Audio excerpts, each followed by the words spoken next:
संभवी शक्ति मतलब पोषण के साथ में परिवर्तन। यह जीवन परिवर्तनशील है, चाहे कोशिकाओं में परिवर्तन हो, मन में परिवर्तन हो, जीवन में परिवर्तन हो, उम्र में परिवर्तन हो, चाहे आपके कालखंड में परिवर्तन हो। विकास का पहला चक्र होता है परिवर्तन। परिवर्तन के लिए दो चीज़ें आवश्यक है कि पुराने चीज़ों में कितना तोड़ा जाए और नए चीज़ों को कितना जोड़ा जाए, कि वह नुकसान भी ना हो और वो नवीन भी होता जाए। मित्रों, आप देखते हैं जो भी जनरेशन आता है, मनुष्य का शरीर हो, चाहे मन की बनावट हो, चाहे इस दुनिया की प्रगति हो, इस क्रम में होता है कि हमें पता ही नहीं चलता और कम हम बिल्कुल परिवर्तन हो चुके होते हैं। हम बचपन में 1 फीट से 2 फीट के आदमी थे और धीरे धीरे करके 5 से 6 फीट में हम बदल जाते हैं। जितनी गति से परिवर्तन भी होता है और ऐसा परिवर्तन होता है कि कोशिकाएँ बढ़ती है और हमें तनिक भी पता नहीं चलता, ज़रा भी दर्द नहीं होता, ज़रा भी ऐसा अड़चन नहीं होता। नहीं तो हम घर बनाते हैं, पुराने घर को तोड़ते हैं, नए बनाते हैं, तो आप देखे होंगे बड़ा विध्वंस होता है। पर हमारी जो प्राकृतिक शरीर है वह 24 घंटे में जब रात में हम सोते रहते हैं, तब हमारे शरीर के अंदर में जितना भी बेकार कोशिकाएँ हैं उसको बाहर करती रहती है। या वृद्धि करना है तो उस कोशिकाओं में भी वह मसलन उसकी ऊर्जा को तोड़ते रहता है। इसलिए तोड़ना ज़रूरी हो जाता है क्योंकि उस पर नई ऊर्जा, जब तक नई कोशिकाएँ नहीं उगेंगे, नहीं आएंगे, तब तक विकास कैसे होगा। तो संभवी शक्ति का जो सिद्धि है, इस सिद्धि से हमें वही ताकत मिल जाता है, त्रिशूल आयुध की शक्ति मिल जाता है। यानी 3 ऐसी ताकत जो दुनिया को नचाए नचाए फिरती है। दुनिया उसी की माया में पूरी तरह से वह आबद्ध हो जाता है। लेकिन जब हम इस संभवी शक्ति को जब साधना कर लेते हैं, जब हम इसे समझ लेते हैं, जब अपने जीवन में इसे फॉलो कर लेते हैं, जब अपने जीवन में इसे उतार लेते हैं, तो इसकी जो शक्ति है, इसकी जो ऊर्जा की शक्ति है, फिर यह त्रिशूल शक्ति हमारी यह आयुध बन जाता है, मतलब हमारा शस्त्र बन जाता है। पहले ये हमें डराती फिरती है और जब हम इसको साधना कर लेते हैं तब ये हमारी ताकत बन जाती है। ये क्या है मंत्र अक्षर? सवितु तत्सवितुर्वरेण्यम। अब देखिए पहला पद ही चल रहा है, त, फिर स, तत्स, फिर आया वी मंत्र शक्ति, फिर वी आया, फिर वी के बाद आगा अब तू, वी तू मंत्राक्षर। इस मंत्राक्षर का बीज स्वरूप है सम इसका बीज अक्षर है। और इसकी शक्ति क्या है मित्रों? इस बीज अक्षर की शक्ति है शिवा शक्ति। शिव नहीं, शिवा शक्ति। और जब शिवा शक्ति हमको प्राप्त होता है, माँ भवानी की शक्ति प्राप्त होता है, तो वह हमारा तमाम तरह की अनिष्ट का निवारण करता है। माँ पार्वती और महादेवी और दुर्गा कई स्वरूप हैं, लेकिन आप इसको महादेवी की शिवा शक्ति के रूप में समझिए।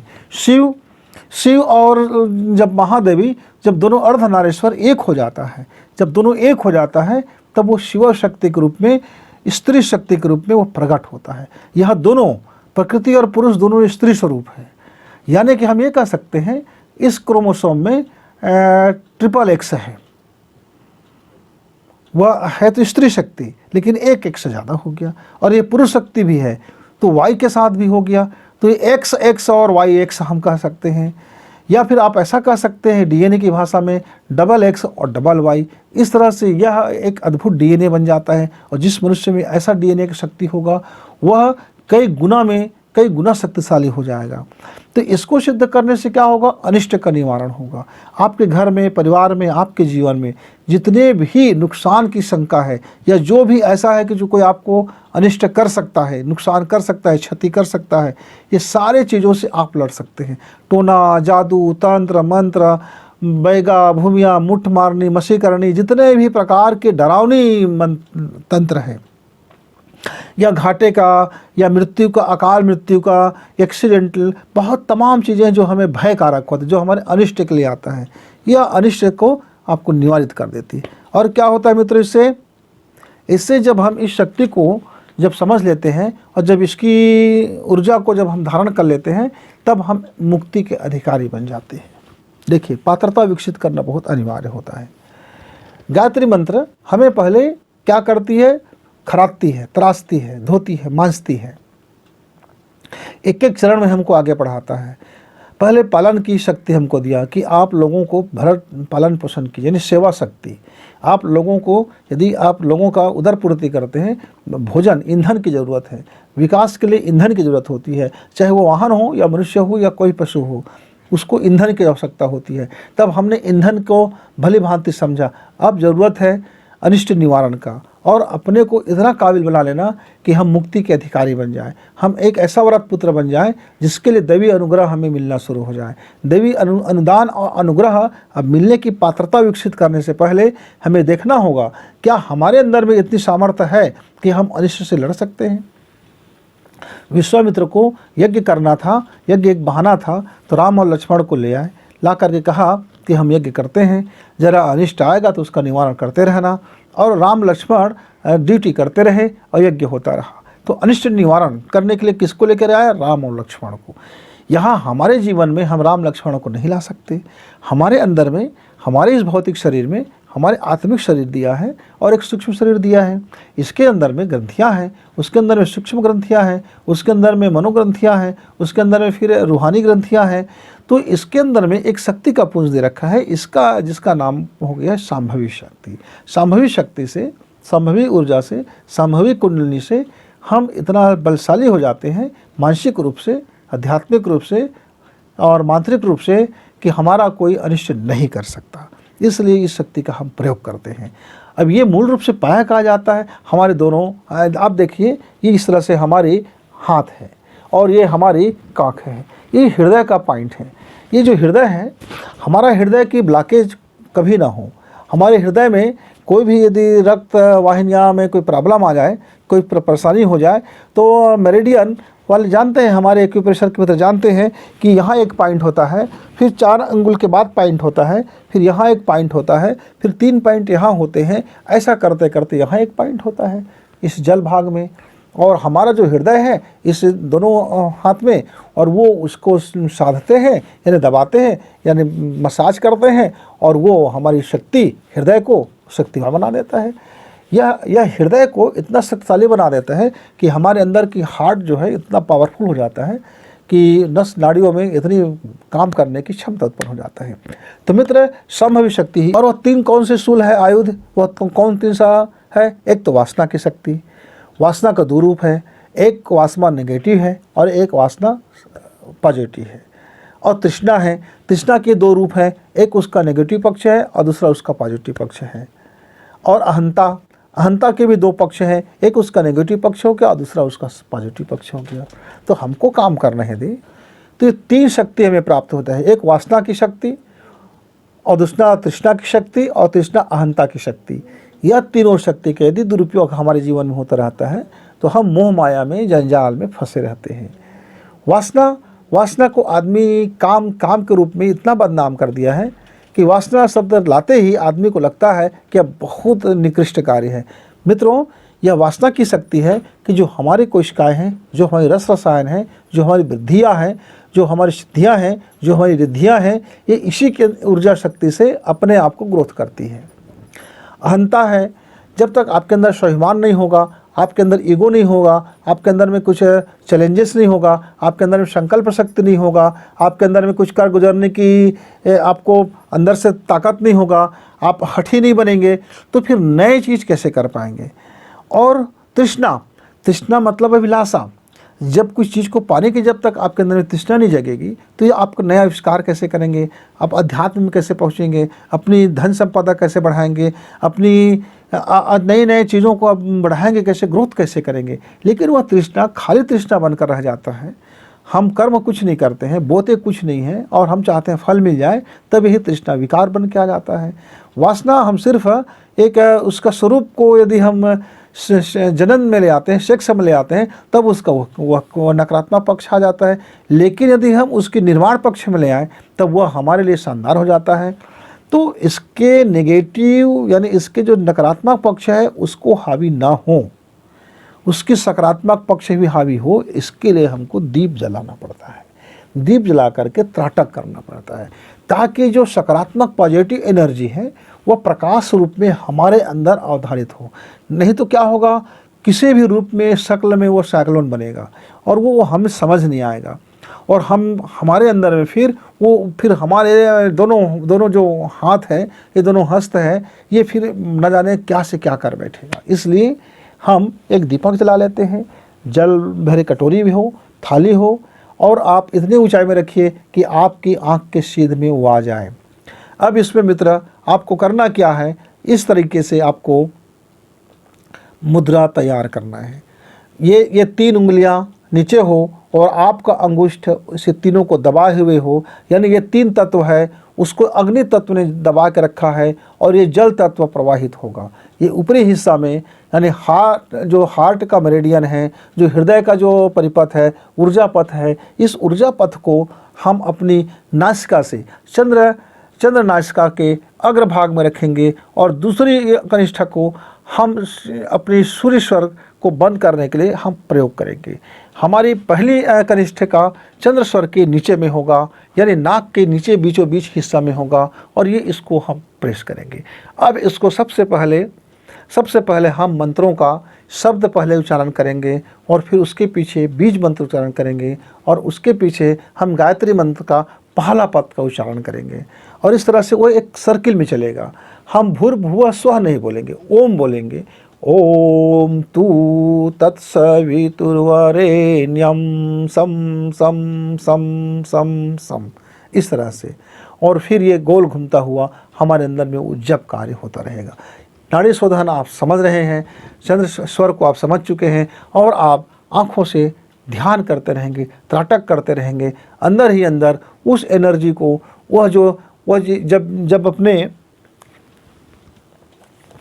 अब इस तरह से ऊर्जा का उसका पथ होगा। देखिए, ये हृदय के दोनों ओर, दायां हृदय और बायां हृदय, दायां हृदय और बायां हृदय के आसपास में जितने भी धमनियां हैं, उसके चारों तरफ में ये ऊर्जा का जो पथ है, ये जो एनर्जिक पथ है, वो इस तरह से अपने पथ को निर्धारण करता है।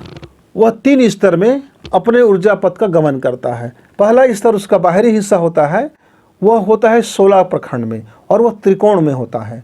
वह उसकी जो पंखुड़ियाँ हैं वो त्रिकोण में होगा, मतलब हार्ट का जो बाहरी लेयर है उसके अंदर में जितने भी ऊर्जा का परिपथ होगा वह 16 कोणों में बना होगा। फिर सेकंड जो परिपथ चलता है वह 8 कोणों में बना होता है, और 8 तरह की पंखुड़ियाँ होती, सारे पंखुड़ियाँ त्रिकोण में होगा। और उसके बाद अंदर में जब जाते हैं तो वो 4 कोण में बदल जाता है। तो दो कोण वह दायां हृदय में बन जाता है और 2 कोण वह बायां हृदय की तरफ खुल जाता है। यानी जो कपाट खुलती है हृदय के अंदर में, जो कपाट खुलती है, जो जिसको वाल्व कहते हैं, वह बीच में हो जाता है। इसमें जो आप देखते हैं, जो बीज मंत्र लिखा हुआ है सम करके, वह आपका वाल्व है। वह वाल्व के अंदर से वह जो एनर्जी का पावर है वह ब्लड में घुलता हुआ पूरे शरीर में, रक्त रसायन में वह दौड़ती है। इससे होता क्या है, हमारी जो शरीर की जो क्षमता है वह कई गुना बन जाता है। तो इसमें फिर हम त्रिशूल आयुध बोलते हैं। चंद्रमा की इसमें शांति भी होता है, और विकासशील चिंतन के साथ हमारा क्रमिक विकास होता है। हमारा जो चिंतन होगा, अब हम जानेंगे कैसे कि हमारा ये संभवी सिद्धि हो रहा है। हम जानेंगे कैसे, क्योंकि हमारे प्रयोगशाला में कोई मशीन नहीं है। मशीन होगा तो ठीक है। तो सबसे पहले आप अपना ब्लड प्रेशर देख लीजिए कितना रहता है, शुगर का लेवल देख लीजिए कितना रहता है, आप अपनी भूख को देख लीजिए कितना खाते हैं, कितना पचता है, क्योंकि खाने में भी आपको नियम निकालना पड़ेगा। आप जब भी खाना खाते हैं तो आप अपनी बायां स्वर को बंद कर लेना थोड़ी देर के लिए। जब ये जो दाहिना सांसें चलने लगे तब आप खाना खाना। इस थोड़ी सावधानियाँ इसको बरतना, आप नोट कर लेना, अपने हाथ की फ़ोटो ले लेना, अपनी चेहरा का ले लेना, वीडियो बना लेना, और उसको फिर आप 9 दिन के बाद तुलना करना। पहला होगा आपका चिंतनशील विकास। मानसिक जो चिंतन होगा वह विकासशील चिंतन बनेगा। यानी अब आप ग्रोथ के बारे में सोचोगे, परिवार के ग्रोथ के बारे में, अपने ग्रोथ के बारे में, अपने कारोबार के विकास के बारे में, अपने ज्ञान के ग्रोथ के बारे में, अपने धार्मिक ग्रोथ के बारे में, मैंने तरह तरह की ग्रोथ के बारे में ही सोचना शुरू करोगे। और इक्कड़ नहीं बनोगे, वह सामूहिक ग्रोथ को लेकर के चलोगे। सबका साथ सबका विकास वाला जो एक मंत्र है वह आपके अंदर में वो बलवती होगा। और दूसरा क्या होगा मित्र, दूसरा, आप जानते हैं, फिर आपका एक अभिलाषा जगेगी, आपका संकल्प जगेगा, आपके अंदर में पुरुषार्थ आएगा और कर्म करने की शक्ति आपको मिलेगा। और आप एक डिजाइन बना करके अपनी नई योजना को लॉन्च करेंगे, अपनी नई कार्यकलाप को लॉन्च करेंगे, नया काम करने की शक्ति उत्पन्न होगा, इसके तरफ आप विचार करेंगे। ये चिंतन आपके मस्तिष्क में हावी होगा इसके रूप में। तो आप समझ जाइए आपको करना क्या है।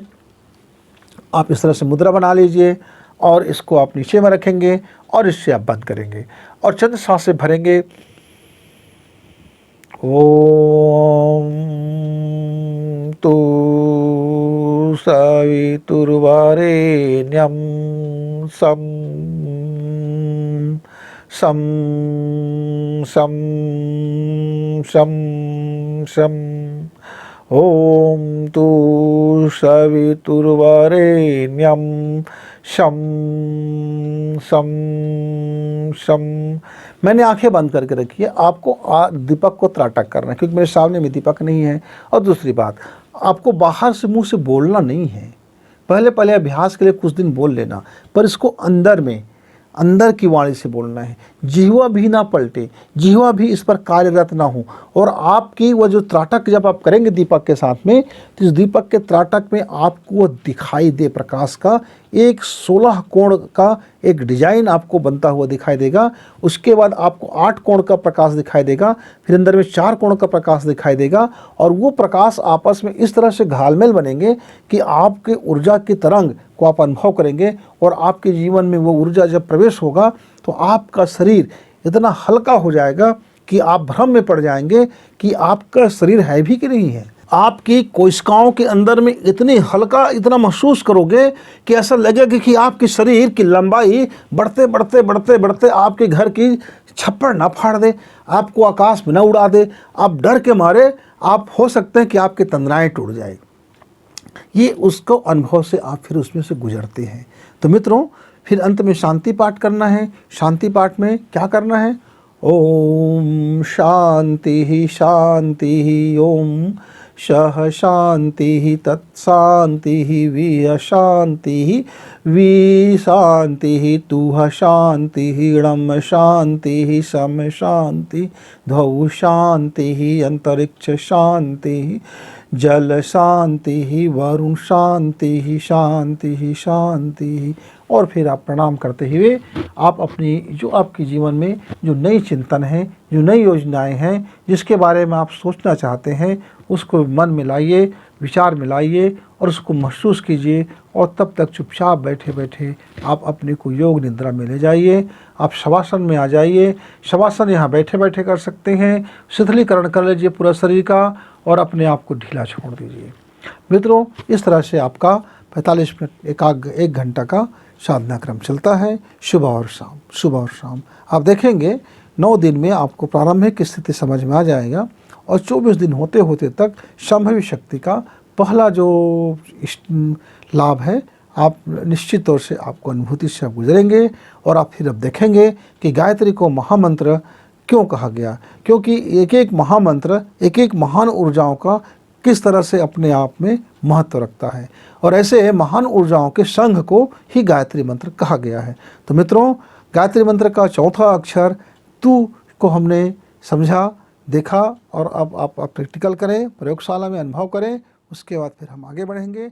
हम 5वां अक्षर पर हम आगे